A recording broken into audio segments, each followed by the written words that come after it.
नमस्कार दोस्तों, स्वागत है आपका डीबी लाइव के इस खास कार्यक्रम डीबी लाइव एक्सप्लेनर में। आज से संसद का मानसून सत्र शुरू हो गया है। 12 अगस्त तक चलने वाले इस सत्र के 22 दिनों में 16 बैठकें होंगी। इस सत्र के दौरान 6 प्रमुख विधेयकों को भी पेश किया जाएगा। आज के इस कार्यक्रम में हम बात करेंगे विधेयकों की, खासकर वित्त विधेयक और धन विधेयक यानी फिनांस बिल और मनी बिल की।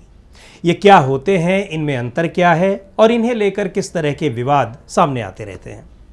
पहली बात तो ये कि ये विधेयक यानी बिल ऐसे ड्राफ्ट्स होते हैं जिन्हें संसद के दोनों सदनों में कानून बनाने के लिए रखा जाता है और फिर उनके पारित होने और उसके बाद राष्ट्रपति के हस्ताक्षर होने के बाद ही ये विधेयक कानून की शक्ल लेते हैं। विधेयक दो तरह के होते हैं, गैर सरकारी और सरकारी। सरकारी विधेयक वो हैं जिन्हें कोई मंत्री पेश करते हैं और गैर सरकारी वो हैं जिन्हें कोई भी सांसद पेश कर सकता है। लोकसभा का सांसद होगा तो वो लोकसभा में पेश करेगा और राज्यसभा का सांसद होगा तो राज्यसभा में पेश करेगा। यानी सरकारी विधेयक कोई भी मंत्री जब पेश करेगा तो वो लोकसभा में भी पेश कर सकता है, राज्यसभा में भी, चाहे वो सदस्य लोकसभा का हो या राज्यसभा का। हालांकि ज़्यादातर विधेयक सरकारी ही होते हैं क्योंकि उनके पास होने की संभावना अधिक होती है। लोकसभा में कोई विधेयक पास न होने की स्थिति में सरकार को इस्तीफा देना पड़ता है। सुप्रीम कोर्ट में पिछले दिनों में ऐसी कई याचिकाएं दायर की गई हैं जिनमें इस बात को चुनौती दी गई है कि 2014 के बाद सरकार ने कई ऐसे विधेयकों को मनी बिल के तौर पर पेश किया है जो वास्तव में मनी बिल नहीं थे बल्कि फिनांस बिल थे। इनमें आधार कानून और PMLA एक्ट जैसे कानून भी शामिल हैं। पिछले हफ्ते सुप्रीम कोर्ट की 3 सदस्यीय पीठ ने कहा कि इन याचिकाओं पर सुनवाई के लिए वो जल्दी ही एक संविधान पीठ गठित करेगी। इनकी सुनवाई के दौरान मुख्य न्यायाधीश DY चंद्रचूड़ ने कहा कि जब मैं संविधान पीठों का गठन करूंगा तब इस पर फैसला लूंगा। दरअसल धन विधेयक यानी मनी बिल को लेकर विवाद तब उठा जब सरकार ने आधार अधिनियम और धन शोधन निवारण अधिनियम यानी PMLA prevention of money laundering act में कई संशोधनों को मनी बिल के रूप में पेश किया था। इसके खिलाफ सुप्रीम कोर्ट में याचिकाएं दायर की गईं। याचिकाओं में आरोप लगाया गया है कि सरकार ने राज्यसभा को दरकिनार करने के लिए ही कानूनों को मनी बिल के रूप में पारित कराया। तो बड़ा सवाल उठता है कि किसी वित्त विधेयक को यानी फिनांस बिल को मनी बिल के रूप में संसद में लाने से सरकार को फायदा क्या होता है और फिर क्या मजबूरी है, और ये विधेयक होते क्या है और इनमें अंतर क्या है, यानी मनी बिल और फाइनेंस बिल में अंतर क्या है। क्योंकि ऊपरी तौर पर तो देखने में लगता है कि दोनों एक ही हैं या एक जैसे ही हैं, क्योंकि दोनों का संबंध अर्थ यानी पैसे से है, मनी से है। तो मोटे तौर पर यह समझिए कि मनी बिल के तौर पर सरकार इसलिए किसी विधेयक को लाने की कोशिश करती है क्योंकि इस विधेयक को सिर्फ लोकसभा में ही लाया जा सकता है और राज्यसभा के पास इस विधेयक के बारे में बहुत सीमित अधिकार हैं। आमतौर पर कोई भी बिल किसी भी सदन में पहले पेश किया जा सकता है, यानी लोकसभा में भी और राज्यसभा में भी, और किसी भी विधेयक को दोनों सदनों से अलग अलग पारित भी होना होता है। लेकिन मनी बिल के मामले में ऐसा नहीं होता है। मनी बिल सिर्फ लोकसभा में ही लाया जा सकता है और उस राज्यसभा में उसके पारित होने या न होने से कोई फर्क नहीं पड़ता है। राज्यसभा के पास वो भेजा जरूर जाता है उसकी स्वीकृति के लिए, लेकिन 14 दिनों के भीतर राज्यसभा उसे पारित करके भेजती है तो ठीक, और नहीं भेजती है तो भी उसे पारित मान लिया जाएगा। राज्यसभा के संशोधनों को भी मानना या न मानना लोकसभा पर निर्भर करता है। और हाँ, कोई बिल मनी बिल है या नहीं इस बात का फैसला लोकसभा के स्पीकर करते हैं। तो 2014 के बाद से ही बीजेपी के नेतृत्व वाली NDA की सरकार के पास लोकसभा में तो बहुमत था, लेकिन राज्यसभा में बहुत ही कम समय के लिए उसके पास बहुमत रहा। इस समय भी वो बहुमत से दूर है।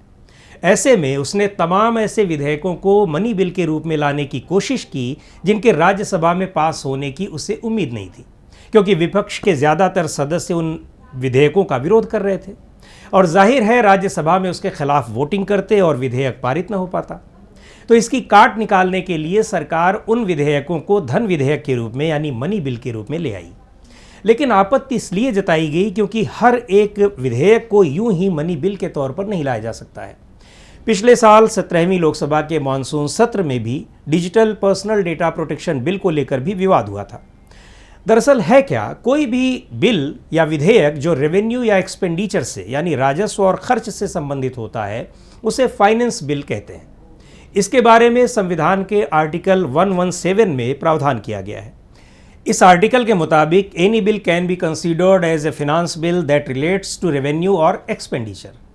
आर्टिकल 117 के सेक्शन ए के मुताबिक किसी बिल में यदि आर्टिकल 110 सेक्शन ए के ए से एफ तक संबंधित कोई क्लॉज हैं तो उन्हें पेश करने से पहले प्रेसिडेंट की यानी राष्ट्रपति की परमिशन की ज़रूरत होगी और इसे राज्यसभा में पेश नहीं किया जाएगा।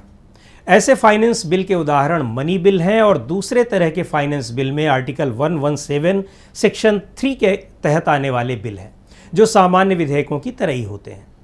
और अब बात मनी बिल की। मनी बिल भी दरअसल एक प्रकार के फाइनेंस बिल ही है। ये विधेयक सिर्फ आर्टिकल 110 के सेक्शन 1 में ए से लेकर जी यानी ABCDEFG में दिए गए क्लॉजेस के तहत आते हैं।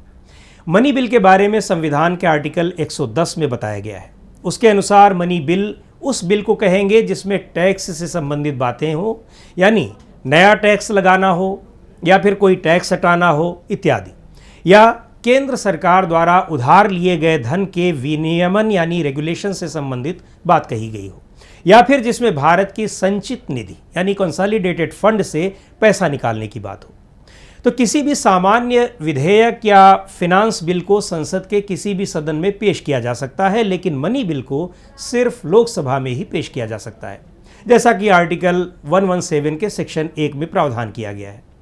सामान्य विधेयक और वित्त विधेयक में ये प्रावधान होता है कि राज्यसभा इसमें अपने सुझाव दे सकती है, लेकिन मनी बिल के मामले में, धन विधेयक के मामले में ये लागू नहीं होता है।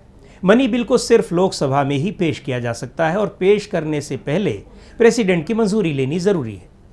सामान्य विधेयकों से धन विधेयक इसलिए भी अलग है क्योंकि सामान्य विधेयकों के मामले में विवाद की स्थिति या मतभेद की स्थिति में संसद की संयुक्त बैठक बुलाई जाती है, ज्वाइंट सेशन आयोजित किया जाता है। लेकिन मनी बिल के मामले में ऐसा नहीं होता है। यहाँ सब कुछ लोकसभा से तय होता है। राज्यसभा के अधिकार सिर्फ सुझाव देने भर के हैं, उससे ज़्यादा नहीं। जबकि सामान्य बिल्स के मामले में राज्यसभा संशोधन भी कर सकती है, अमेंडमेंट भी कर सकती है, जिससे लोकसभा को सहमत होना पड़ता है। और अगर बिल पास करने में दोनों सदनों में गतिरोध पैदा हो तो राष्ट्रपति ऐसे मामलों में दोनों सदनों की संयुक्त बैठक आहूत करते हैं और बिल को पास कराया जाता है। लेकिन पिछले कुछ सालों में सरकार ने बहस से बचने और विपक्ष के सुझावों को दरकिनार करने के लिए कई विधेयकों को मनी बिल के रूप में पेश किया है।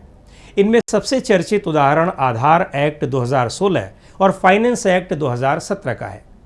नवंबर 2017 में सुप्रीम कोर्ट की 5 जजेस वाली संविधान पीठ ने धन विधेयक यानी मनी बिल के तौर पर पास कराए गए फाइनेंस एक्ट 2017 के संशोधनों को खारिज कर दिया था। उससे पहले आधार एक्ट में अपनी असहमति जताने वाले एकमात्र जज और मौजूदा चीफ जस्टिस DY चंद्रचूड़ ने इसे संविधान के साथ धोखा, फ्रॉड ऑन द कॉन्स्टिट्यूशन करार दिया था। सुप्रीम कोर्ट ने PMLA कानून की संवैधानिक वैधता को बरकरार रखा था, लेकिन इसने इस मुद्दे को खुला रखा कि क्या PMLA में संशोधन को धन विधेयक के रूप में पारित किया जा सकता है। तो कुल मिलाकर ये कि धन विधेयक यानी मनी बिल के तौर पर सरकार की कोशिश इसलिए होती है कि कोई विधेयक पास कराना आसान रहता है, उसे राज्यसभा में पारित कराने की टेंशन नहीं रहती है, और ये स्थिति उसे तब अनुकूल दिखती है जब राज्यसभा में बहुमत न हो। लेकिन महत्वपूर्ण बात यह है कि आप हर विधेयक को धन विधेयक नहीं बता सकते हैं, हर विधेयक मनी बिल नहीं हो सकता है। तो आज के इस एपिसोड में इतना ही। अगले एपिसोड में फिर मिलेंगे। मुझे दीजिए इजाज़त। नमस्कार।